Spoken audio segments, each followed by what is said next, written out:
Françoise Grelet, bonjour. Bonjour, Merci d'avoir accepté notre invitation. Bienvenue dans la voiture to Metz c'est parti. pour un tour de la ville, effectivement. On est en face, avant de partir de la caserne des Vallières, on m'avait dit tout à l'heure en aparté que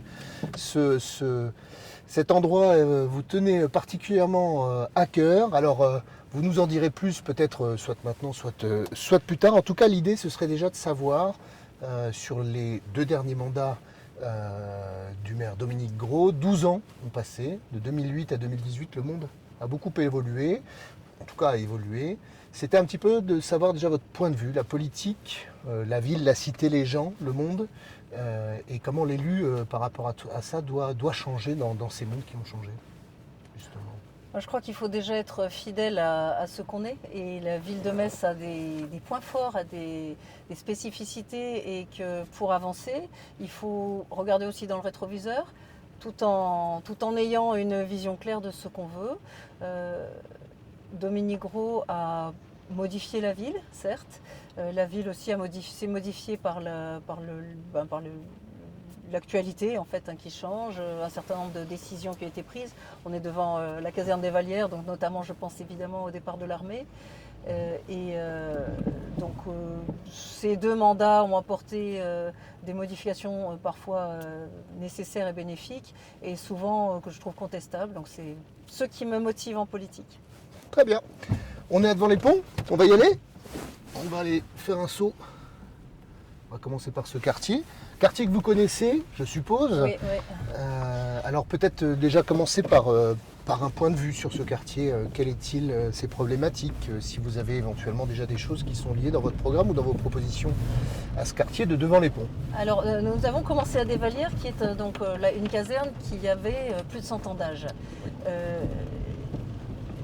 Devant les ponts est coupé en quelque sorte par le mur aveugle qui longe cette caserne, et la priorité pour moi était donc de requalifier ce site et d'y installer des logements, des activités en traversant justement la caserne pour donner un centre à ce quartier. Ce quartier, c'était aussi autrefois le potager de Metz. Ce sont des terres très riches et fertiles, et les urbanistes, les bétonneurs, Dominique Gros, Richard Liogé, ont eu l'idée, que je trouve totalement aberrante, d'aller construire sur les terres maraîchères une ZAC, la ZAC du Sansonnet, donc en bétonnant, alors que cette caserne attendait d'être réhabilitée. Alors à notre droite et bientôt en face de nous, Metz Nord, la Patrotte, ces grandes barres-là. L'idée, c'est de pouvoir parler de l'habitat, de parler de la pauvreté. Les villes un peu partout attirent finalement la pauvreté dans leur giron. Qu'est-ce que vous pensez de ce quartier de Metz Nord ? Eh bien, en effet, c'est une concentration de pauvreté, 22% de taux de pauvreté à Metz, et plus de 30% chez les jeunes, ce qui est particulièrement, ça doit nous interpeller évidemment. Cette question de l'habitat, je la relie aussi à la façon dont on envisage l'urbanisme. Est-ce qu'il s'agit de construire à tout va, et donc de mettre toujours du neuf dès qu'on a un mètre carré de terrain constructible, ou est-ce qu'il s'agit d'abord de rénover ? On est ici dans une zone où il y a énormément de logements sociaux, oui. Et quand je vois que les bâtiments, par exemple de Metz Habitat Territoire, c'est la responsabilité directe de la municipalité, maintenant de la métropole, les bâtiments de Metz Habitat Territoire ont un taux donc une conformité avec vous savez, l'échelle des logements de l'isolation. Oui. On va de A à F, et il y a un nombre de logements qui sont au niveau E ou F, qui est le moins bon, qui est de 20%. Et c'est un coût énorme pour le pouvoir d'achat. Comment est-ce qu'on change les rythmes scolaires ? Est-ce que vous y retouchez ? Alors, je veux organiser une consultation publique qui a énormément manqué lorsque la décision a été prise unilatéralement pour faire bien auprès du gouvernement Hollande de passer à ce rythme de 4 jours.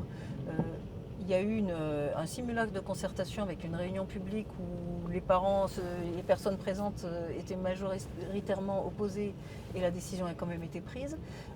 Je veux faire donc une consultation, un référendum auprès de tous les acteurs pour prendre la décision qui sera plébiscitée par eux. Et de toute façon, quelle que soit la décision prise, améliorer donc la prise en compte des enfants dans le temps périscolaire, parce que actuellement ça me paraît évident tout le monde le dit, hein, ça a été plus compliqué pour les familles, qui est peu à 15h45 de sortir de son travail pour aller chercher son enfant. Personne, donc finalement on les met, on est obligé de les mettre 1 heure pour qu'il y ait 1 heure complète, donc on finit par payer, c'est plus de fatigue pour les enfants alors que les familles étaient organisées autrement. Donc je pense qu'il faut, quelle que soit la décision qui sera prise, je respecterai la décision des habitants, mais pour que tout le monde y trouve son compte, si on reste à ce rythme, eh bien, il faudra impérativement apporter plus aux enfants pour qu'ils puissent, pendant ce temps après l'école, se délasser vraiment et faire les activités auxquelles les parents finalement les emmènent à la va-vite le mercredi après-midi et le samedi pendant la journée. On est arrivé dans Bellecroix. Ouais. Qu'est-ce que vous pensez de ce quartier? Quel est votre point de vue, votre avis sur le quartier de Bellecroix? C'est encore un quartier qui souffre, hein, et ben voilà, quand on voit là cette verrue qui devrait, donc le centre commercial, Oui. où parfois il y a des commerces qui ressemblent plus à des trafics qui se passent, hein, et parfois en plein jour, ce qui est vraiment injuste de faire subir ça aux habitants. Quand on a des enfants qui doivent côtoyer des dealers qui travaillent à ciel ouvert en plein jour, je trouve que c'est vraiment extrêmement violent. Et il y a eu une réunion publique récemment parce qu'il y a le projet donc, de Métis de 3e ligne qui devrait traverser la coulée verte, les espaces verts qui sont vraiment l'atout de ce quartier. Hein. On y respire ici quand même. Il y a des espaces verts partout, c'est assez espacé finalement. Oui, c'est ça. Ça pourrait être autrement. Mais en fait, on a laissé, avec beaucoup de laxisme, se développer donc, des trafics, une certaine délinquance, des personnes qui occupent ces logements sociaux et qui ne respectent pas les règles de base de la vie en société. Facile de dire, voilà, le vivre ensemble, mais vivre ensemble de quelle façon et avec qui? Ceux qui prêchent le vivre ensemble ne le vivent pas souvent, donc ils en parlent un peu facilement. On va descendre sur Vallières, donc le temps que le feu passe au vert, vous pourriez peut-être nous donner un point de vue sur ce quartier. C'est un quartier très contrasté pour le coup, Oui. entre un côté très paisible et puis qui a une vue sur Metz, qui voit les choses un peu de haut. Ou dans le creux, parce que c'est là où on va pas monter, on va rester D'accord. dans le creux. Mais c'est pas grave, effectivement, il y a Bon, c'est un quartier tout village, coteau, quoi. alors le C'est un bas, quartier village. avec une fête, hein, la fête du ruisseau, qui était très, très vivante, hein, ça c'est le côté sympathique. Mhm. Et puis le haut, justement, qui est partagé avec une tour et avec des secteurs plus en difficulté. Ouais. Il y a un point particulier à votre programme concernant Vallières-les-Bordes. Est-ce qu'il y a quelque chose de caractéristique, un équipement, le traitement d'une zone en particulier, l'apport de quelque chose? Je crois qu'un équipement, pas spécialement non, mais on a besoin plutôt dans différents quartiers de ramener la tranquillité. Vallières n'est pas tranquille? À les Hautes-Vallières, non. Et c'est un retour que nous font beaucoup de gens. Il y a une vie associative qui est très, très dense. Ouais. Il y a aussi une initiative, donc le CPN, Ouais. C'est une coquelicot. voilà, qui est un élément aussi qui attire les gens, les scolaires, etc., pour mieux connaître le monde qui nous entoure, que les enfants notamment aient l'occasion donc de toucher, d'expérimenter la nature, les animaux. Aujourd'hui on aspire à ça beaucoup, hein. Il y a ce besoin donc de revenir aux choses essentielles. Retour à la nature, ouais. Ouais, et justement les personnes qui ont cru à ce projet, qui ont créé donc ce centre et qui est aidé aujourd'hui, hein, ont été finalement des précurseurs de quelque chose qui doit se développer et qui est très bénéfique. On arrive dans Borny, s'étend à notre gauche, quartier qui a pas mal bougé, changé de visage au fil des années. Il y a eu l'ANRU qui est arrivé là-dedans, c'est les grands financements pour faire changer un petit peu les quartiers dits politiques de la ville. Quel est votre point de vue sur Borny ? Moi, ce que j'ai beaucoup vu avec beaucoup de soulagement, de joie et d'enthousiasme, c'est le fait qu'on supprime certaines barres d'immeubles parce qu'il y avait une densité qui était aujourd'hui étouffante. Et ouvrir ce quartier, ouvrir certains endroits qui étaient confinés, qui devenaient irrespirables, c'était vraiment important. Maintenant, je constate qu'il y a encore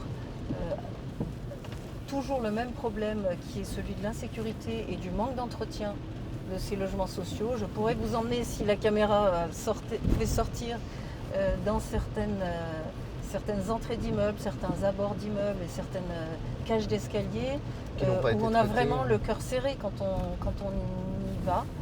Moi j'y connais des gens, j'ai des colistiers qui habitent là notamment et des gens de mon équipe.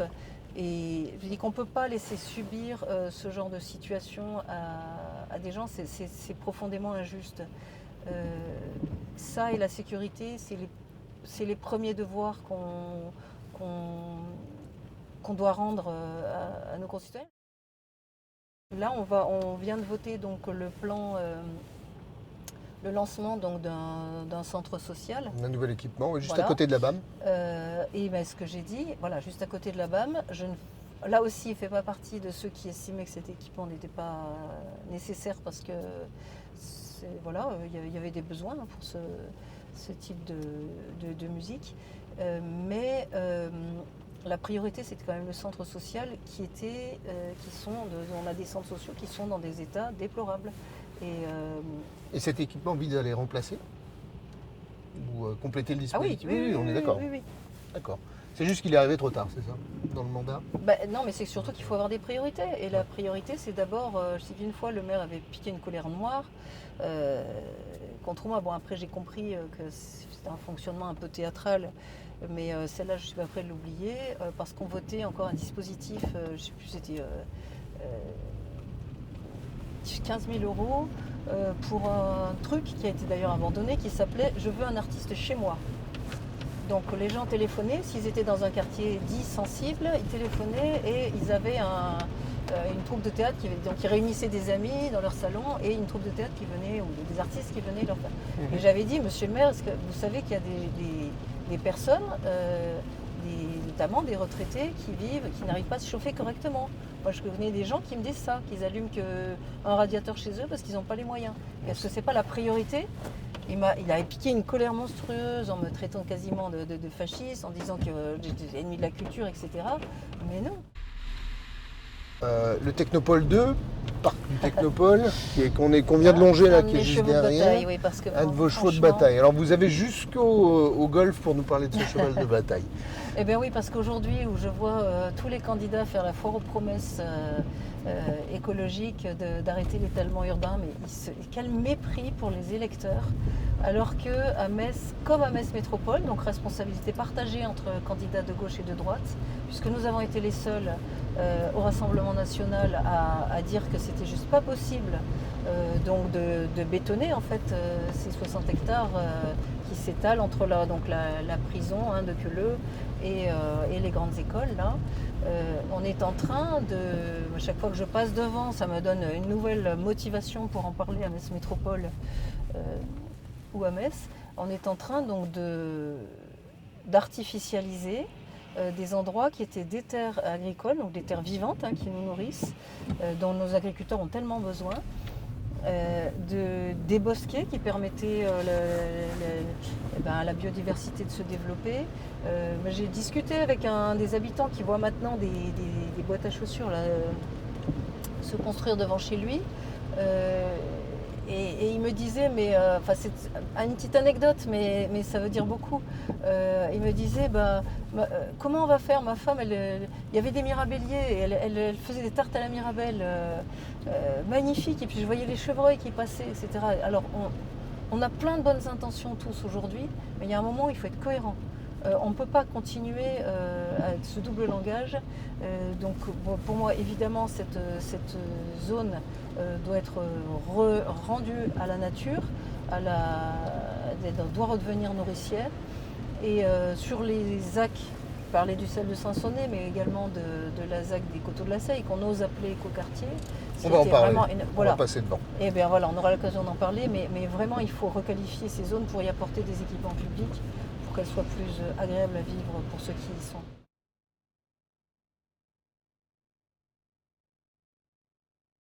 Ce quartier-là est défini par certains comme le deuxième centre-ville.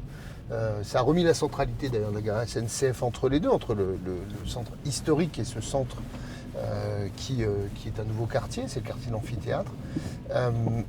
Si vous êtes élu au soir du 22 mars, vous allez récupérer cette situation, si Oui. vous me permettez de mettre des guillemets, parce que je n'ai pas à en juger, mais vous allez traiter ça comment finalement? Qu'est-ce que vous allez pouvoir changer? On est mis devant le fait accompli, hein, c'est clair. Alors qu'est-ce que je vais pouvoir changer? Je vous réponds tout de suite. Il reste quelques hectares là en fond qui ne sont pas encore urbanisés. C'est surtout ne pas y construire. Au contraire, Ils sont mettre vendus un peu ou pas? Ils Non, n'ont non. pas encore été vendus. Donc ces quelques hectares, je les surveille avec attention à l'urbanisme pour ramener de la nature dans ce quartier qui en a mais énormément besoin. Et par ailleurs, je vois vraiment avec amertume que le centre Muse ne se porte pas bien. Il y a eu 2 départs d'enseignes importantes récemment.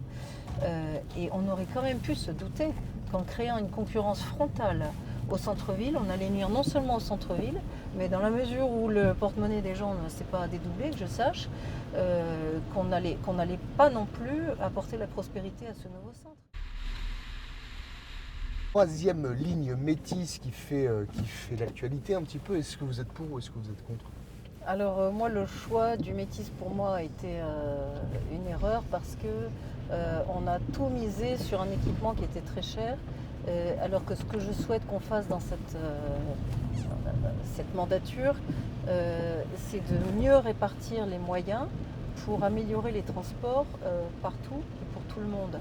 Il y a des choses à faire, donc notamment pour créer des liaisons entre les quartiers qui sont indispensables pour que tout le monde n'ait pas justement à se concentrer vers la place de la République pour à venir chercher les bus qu'on n'a plus chez soi. On passe dans le tribunal. Vous avez eu plusieurs mandats politiques à la région, au département. Est-ce que vous avez déjà été condamné dans le cadre d'un mandat? Ah non, j'ai été ça c'est un souvenir inoubliable, hein. J'ai été, Je ne sais pas. mise en examen et attaquée donc par Dominique Gros et l'Étam pour avoir contesté, donc dénoncé un fait d'insécurité qui touchait les transports en commun.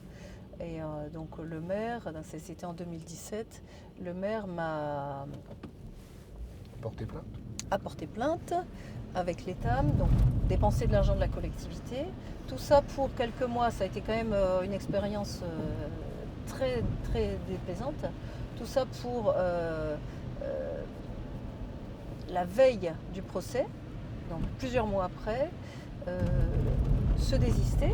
Donc l'avocat de la ville et l'avocat d'Étam s'est désisté, donc je suis quand même passée devant le tribunal qui a dit, comme je le disais depuis le début, que ce que je dénonçais était, peut-être avec quelques petites modifications sur la forme, était une réalité, que c'est dans son dossier, le juge a dit, mais je ne comprends pas pourquoi vous vous retrouvez devant le juge alors que vous avez... ce que vous dites se trouve à quelques nuances qui sont une question de forme. Se trouve on parle des mots quand on parle de forme, c'est ça? Non, de la date. Le commerce à Metz sous la férule de Françoise Grolet. Qu'est-ce que ça donne? Ah, c'est pas une férule, au contraire. Je l'ai utilisé avec quasiment tous les candidats. Hein. C'est vrai, c'est c'est pas vrai. une- oui, Non, c'est- la férule, c'est la règle c'est la punitive. poigne. Mais au contraire, le Metz, la commerçante, doit tout faire pour qu'il y ait une fluidité, qu'on donne envie aux gens de venir acheter, aussi aux touristes d'être mieux accueillis, hein, parce qu'il y a là aussi il y a des efforts à faire dans notre ville. Oui. On ne peut pas se satisfaire, même si on était dans la moyenne, on ne pourrait pas s'en satisfaire parce qu'on est Metz la commerçante. Et on a eu, on l'a vu encore au dernier conseil municipal, un déni total qui ne correspond pas du tout au ressenti des habitants et au vécu des commerçants qui sont souvent vraiment en difficulté, au point d'avoir une centaine de commerçants qui va manifester devant le bureau de Monsieur le maire place d'Armes. C'est quand même du jamais vu, c'est violent quand même d'en arriver à cet état d'incompréhension. Donc je propose d'envoyer un grand signal bienvenue à Metz avec 2 heures de stationnement gratuit. Pourquoi? Parce que le stationnement à Metz est complètement illisible. Il y a des offres mais qui sont tellement peu claires ou tellement obscures qu'elles ne servent pas l'intérêt général. Donc avec cette offre de stationnement en voirie et souterraine, c'est certes une dépense qui est évaluée à 5 millions d'euros par an, mais quand on me demande comment vous allez le financer, je réponds déjà, avant qu'on ait créé 1800 places de parking payants, etc., on fonctionnait avec un budget qui était moindre.